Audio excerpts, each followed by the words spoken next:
Permettez-moi de dire un mot sur ce numéro des enquêtes du contribuable. C'est un numéro absolument excellent. Et je suis content de voir qu'il y a enfin des journalistes qui font leur métier et qui font des enquêtes, parce que finalement, dans aucun des grands hebdomadaires, sauf quelques-uns à l'heure actuelle, et de temps en temps les autres, mais rarement, il y a une enquête aussi approfondie, aussi sérieuse sur les problèmes de l'école.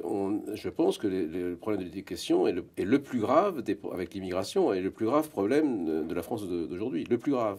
Je pense réellement que toutes les réformes qui ont été faites depuis 40 ans font baisser la France au-dessous du niveau des autres pays, sur le plan intellectuel, sur le plan de la formation, et surtout incroyablement au-dessous du niveau qu'elle avait atteint jusque-là. Il y a eu une destruction. Et cette destruction est due essentiellement au fait qu'on a appliqué un plan d'essence socialiste, un plan égalitaire. On a voulu se servir de l'école pour réduire, pour changer de société, pour forger un homme nouveau et pour enlever aux jeunes toute idée de la légitimité de la moindre inégalité, si vous voulez. Et pour ça, on a détruit l'éducation. Moi, j'ai réfléchi à ça depuis tellement longtemps que je peux l'expliquer de façon très simple. C'est que, si vous voulez, quand vous éduquez réellement quelqu'un, et là je m'adresse à tous les gens qui sont professeurs, qui ont cette expérience, hein, dans des matières un peu compliquées, comme les mathématiques, ou le français, ou la littérature, enfin tout ce qu'on enseigne dans l'enseignement primaire et secondaire. Quand vous enseignez, ou l'histoire évidemment, hein, quand vous enseignez ça à un enfant, à un adolescent, si vous voulez l'enseigner sérieusement, vous devez vérifier après chaque leçon qu'il a bien compris la leçon précédente, parce que ça ne sert à rien de passer à la suivante s'il n'a pas compris. Bien. Et ça se marque par des exercices, on fait réciter des leçons, on fait faire des exercices.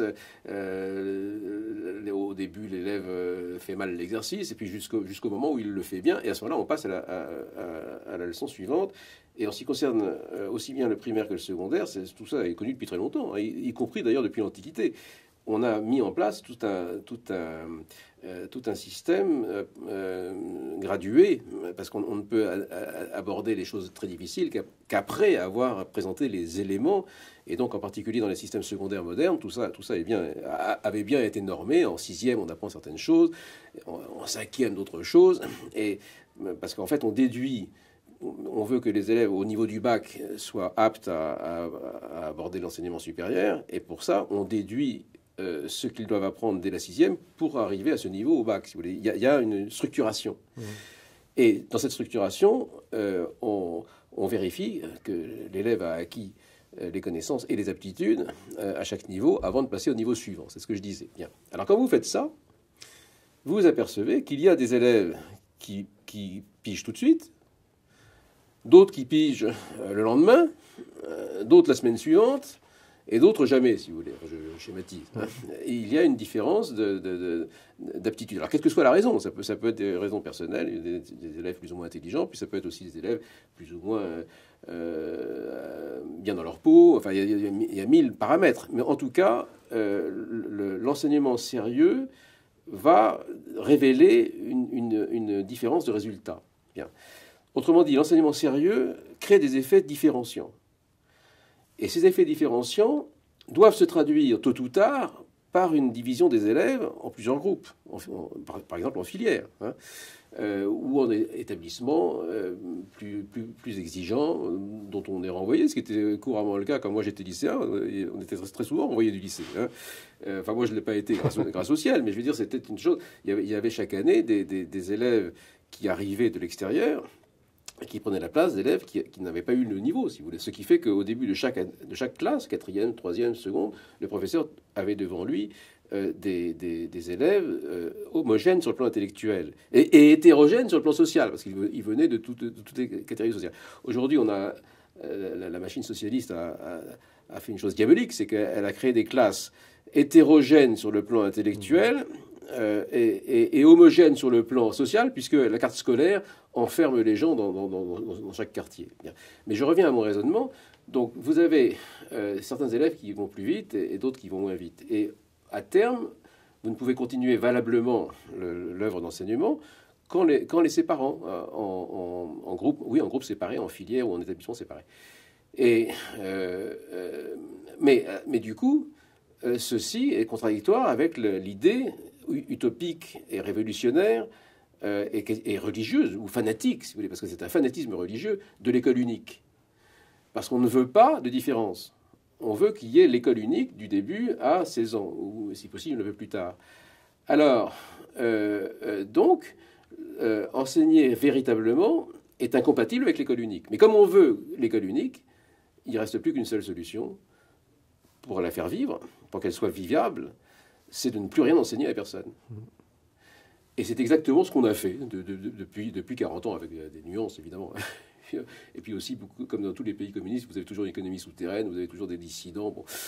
Puis la France est un grand pays, puis il y a tellement de gens bien instruits en France qu'ils ne laissent pas leurs enfants. Mais comme le souligne Anne Coffinier dans l'entretien qu'elle vous a donné, précisément, puisque l'école n'enseigne plus rien, les injustices sociales grandissent, puisque ce qui n'est pas fait à l'école est fait dans les familles. Et donc, alors que jadis, un petit paysan de la Lozère ou de la Corse dont les parents n'avaient pas d'instruction, pouvait réussir à l'école primaire, puis à l'école secondaire, puis avoir des bourses, puis etc., puis arriver à présider le jury d'agrégation. C'est le cas de Bachelard. Qui était un ancien balayeur, qui a travaillé à la Poste. Je ne sais plus où il était, mais il avait une origine tout à fait modeste. Mais il y a des milliers d'exemples comparables. Donc l'école corrigeait les inégalités sociales grâce au fait qu'elle enseignait véritablement. Alors que les socialistes et les communistes ayant un paradigme faux scientifiquement, une utopie, sont arrivés à produire l'inverse de ce qu'ils prétendaient vouloir produire. Donc c'est pour ça que dans les enquêtes de PISA et les enquêtes internationales, la France passe pour le champion des inégalités scolaires, alors qu'on a le système le plus égalitariste, justement. Mais ceci explique cela, c'est que comme c'est un système utopique, qui ne correspond pas à la réalité, il produit l'inverse, il ne produit que des effets pervers. Donc, voilà. Donc, si vous voulez, pour répondre quand même à votre question, que faire, hein, c'est comme la question que se posait Lénine en 1902, si je ne me trompe, dans son opuscule. Il faut créer des nouvelles écoles. Et il faut que des gens prennent l'initiative de cela, et il faut que les pouvoirs publics laissent faire. Hein. Alors, on peut espérer quand même qu'avec une alternance prévisible en 2017, il y aura possibilité peut-être en France de faire ce qu'on fait dans des pays un peu inattendus. Vous savez qu'en Suède, pays social-démocrate, il y a des écoles libres qui se sont beaucoup développées, qui ont été créées par un gouvernement de droite, mais qui restaient très peu de temps. Mais quand la gauche est revenue, elle a laissé subsister ce système parce qu'il servait d'émulation à l'école publique qui avait de mauvais résultats. Et puis il y a un pays dont on ne parle pas souvent, qui est le Portugal, où tout récemment, en 2014, ils ont fait une loi autorisant des écoles libres à se créer, avec subvention de l'État au prorata du nombre d'élèves inscrits, et avec pour seule obligation donnée aux écoles de suivre au moins 70% du programme de leur éducation nationale, avec liberté pour les 30 autres pourcents de faire comme ils voulaient, pour les contenus, hein, mais pour les méthodes, ils sont entièrement libres. Et simplement, les élèves de ces écoles doivent passer des examens comme notre brevet ou comme le baccalauréat. Donc c'est un pilotage par l'aval, comme on dit en termes technocratiques. Hein. On ne s'occupe pas de l'amont. Vous faites ce que vous voulez en amont, mais en aval, on veut que vos élèves réussissent un examen. Et cette loi a été votée et mise en application au Portugal. Donc on ne voit pas du tout pourquoi ça ne pourrait pas être le cas en France, si ce n'est parce que la classe politique est terrorisée à l'idée que les forces sectaires qui dominent l'éducation nationale, notamment la franc-maçonnerie, en feraient un casus belli. Enfin, tout ce qui touche au monopole est un casus belli. Hein. Mais il faut quand même qu'on en sorte. Sinon, la France va...